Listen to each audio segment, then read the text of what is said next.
Before this video even starts, there are spoilers for Danganronpa 1 and Danganronpa 2 in this video. This is your official warning. And I haven't completed Danganronpa 3 yet. So please, I ask in return no spoilers for me, for the anime, or for Ultra Despair Girls. There has always been something that I have argued with my chat for over a year now.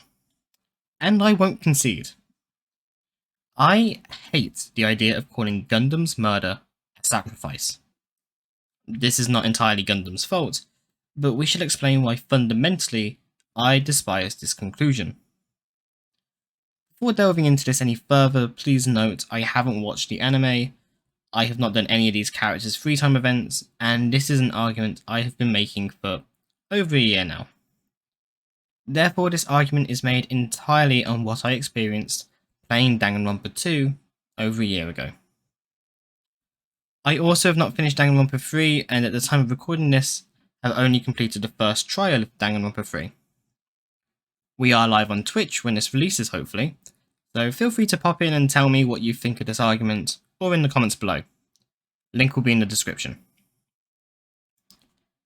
I think it is best to start by asking what is a sacrifice, and why I'm fixated on this point. Danganronpa has one of the most diligent and committed fanbases I have ever encountered. And even for my small channel, Danganronpa is the franchise that pulls the most viewers every time. So it surprised me when during the class trial of Chapter 4 in Danganronpa 2, quite a few people started to say how Gundam sacrificed himself for the group. A sacrifice, by first Google definition, an act of giving up something valued for the sake of something else regarded as more important or worthy. So what makes my chat and many others consider Gundam's murder to be a sacrifice? First and foremost, the motive. It's very rare that a motive adds a time limit. A motive that says unless a condition is complete, everyone will die. Danganronpa 1 sets the entire paradigm that if no killing occurs, they live out their lives indefinitely. This is seen in the future where Kyoko takes the bullet instead of Makoto. This says to me that the motive is meant to be a bait, to drive them to despair, but not to force it. We're not dynamite fishing for despair, we're making it an art. Only the final chapters really start to imply a time limit. But Danganronpa 2 motives always felt out of place to me. Memories was the only one that really worked as a motive, a tempting bait for any amnesiac student. But the others? For Chapter 2, I delved into this more in my Fuyuhiko sister theory, link will be on screen in the description. But Chapter 3 being a disease? Well, that's not bait, that's manipulating people's basic personalities. And Chapter 5 is not even a motive. It's Nagito going out of his own accord. And the one that I have missed out here is the crux of this point. Starvation. Starvation as a motive sucks. I'm sorry, there's no bait here. There is a time limit until they are too weak to even do anything. No matter who kills who, this would be considered a sacrifice, because they would be giving up their life and someone else's for the sake of the group. Now yes, Gundam is the only one who takes the plunge and resorts to killing. He is the only one brave enough to go for it.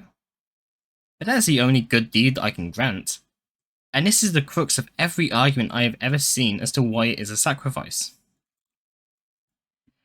Now that we have established that anyone and everyone who attempted a kill in this chapter would be considered a sacrifice, let's talk about the individuals involved. Gundam is not the most helpful in all of the trials, but I do not think badly of him. In fact, to call his crime a sacrifice is, in my opinion, doing a disservice to Gundam, but more on that later. The main quality from Gundam that is evident is that he is exceptionally delusional. I believe the term Chinibyo comes to mind, which is a delusion of grandeur that is expressed in other forms of Japanese media. Don't know how real it is or not. This provides my persistent issue with Gundam when relying on him for evidence. At least that is subject to his interpretation. It will often be clouded by his delusions. And don't let this blind you into thinking I am biased against Gundam by just pointing out this basic fact. He has good relations with most of his classmates, and if not for this motive, I'm not sure he would have killed at all. His motivation for this crime I can only surmise as to being to save Sonya, who had gotten friendly with in that chapter. We have established that his 4 Dark Divas of Destruction were able to eat the seeds in the Strawberry House and they would have survived. The only other things I can really suggest for reasons that Gundam went about this is that he wanted to see all life thrive, as he expressed in his final moments. Or simply a state of his grandeur, expressing that he needs to live. But these explanations seem less likely to me. Compare to Neko Mekamaru, who had already sacrificed himself once to save Akane, and came back as a robot, a being with a consciousness. Mekamaru as the ultimate coach seems to have a strong desire to help out and put his peers first. Again, he is not so useful in his trials, but his initial death by Monokuma shows his devotion to protecting Akane, and likely his other classmates. I think that this is enough to sum up both characters for the purpose of this video.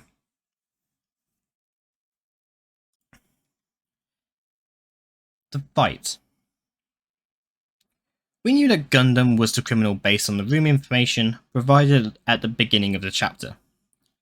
But how the crime took place in the objective sense versus the subjective sense is the interesting part.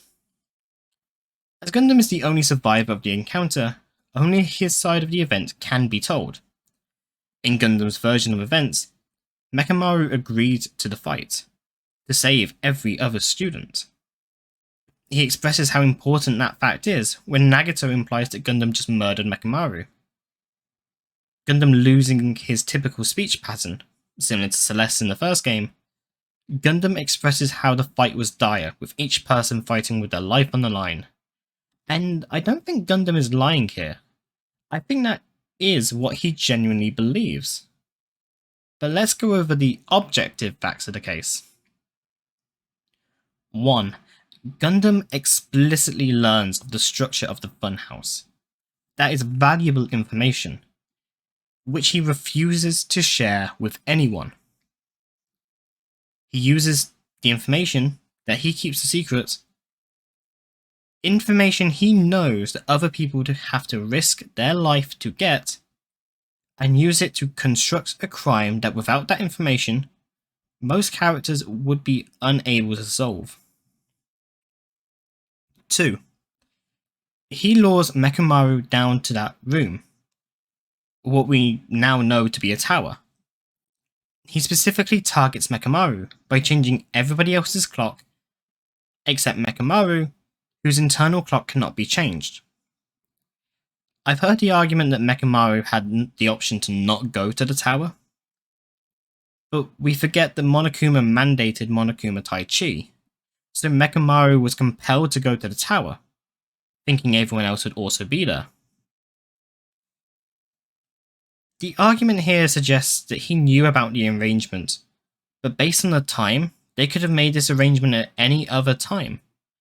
But it was specifically 7:30 for Tai Chi. This leads me to believe that this wasn't known information, at least at this point.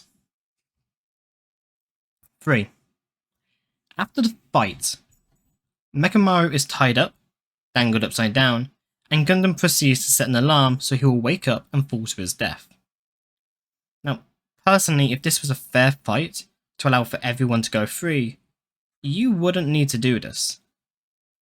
Although I can imagine the fear of Mekamaru backing out being the need to do this step. Yet if Mekamaru wants to back out, even if he agrees to the fight, that would be the time for mercy. And 4.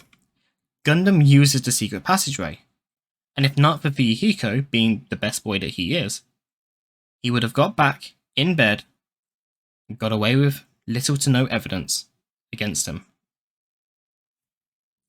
And finally, 5. He offered no surrender, no admission of guilt until he was finally caught, and only apologised and expressed his wish for people to survive after he was doomed to die.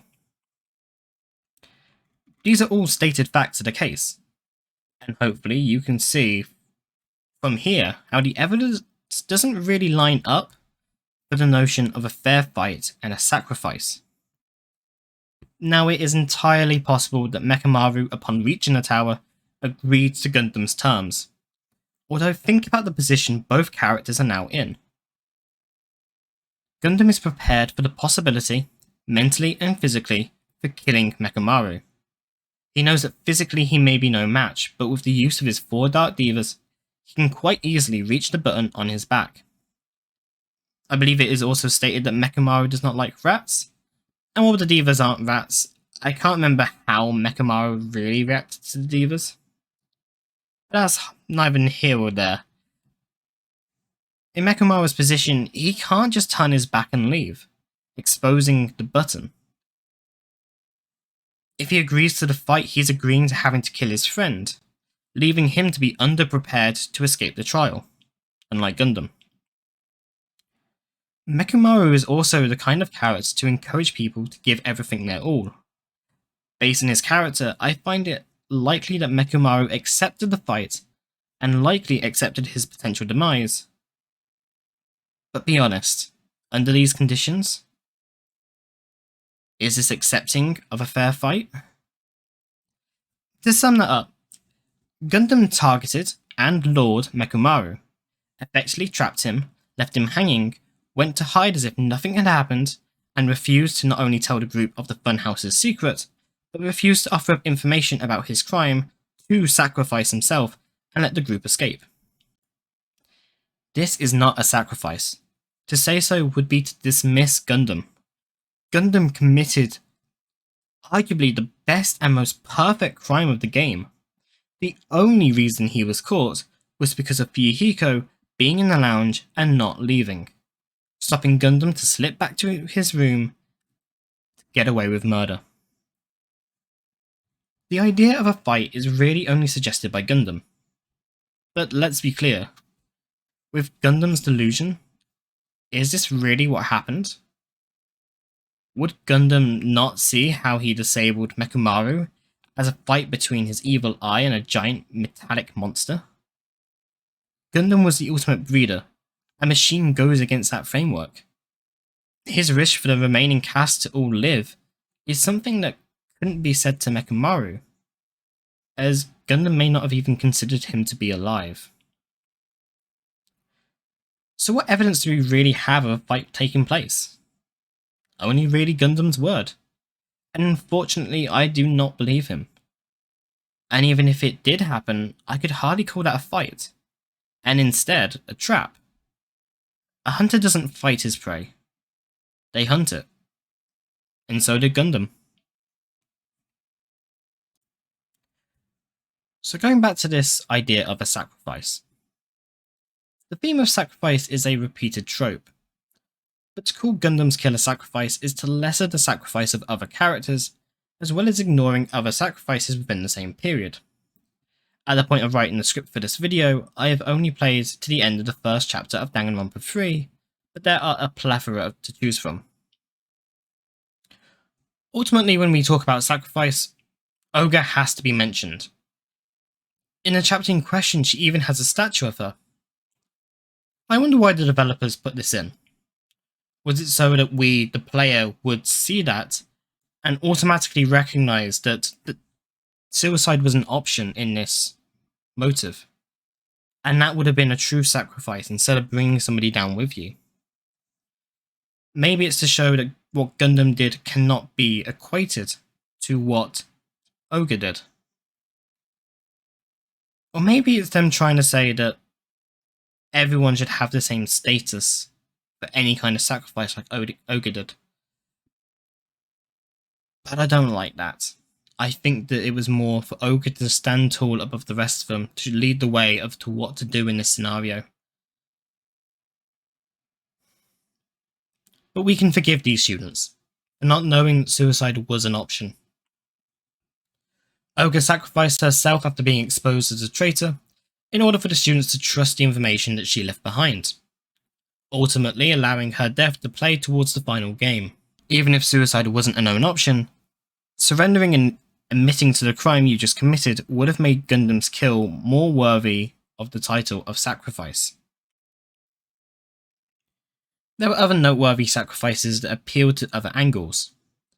Peko, although not seeing herself as human, still sacrificed herself so that Fuyuhiko would be spared from killing Mihiru. Obviously no one had to die, but sensing that was what Fuyuhiko wanted to do, she still sacrificed herself to save him. Nagato quite literally sacrificed himself in the hopes that his luck would allow the elimination of the traitor, although we all know how that turned out. And finally, Makoto sacrificed himself to save Kyoko, and luckily survived, but was willing to be executed in order to give everyone the best chance. There were also other examples I could list from Danganronpa 3 within the first chapter, but I won't go into them now. So ultimately, while people may disagree on the above examples being sacrifices, and honestly I wouldn't outright call them sacrifices, in the literal sense, all of the above are more of a sacrifice than what Gundam did. Going back to that definition, an act of giving up something valued for the sake of something else regarded as more important or worthy. When did Gundam give up something valued?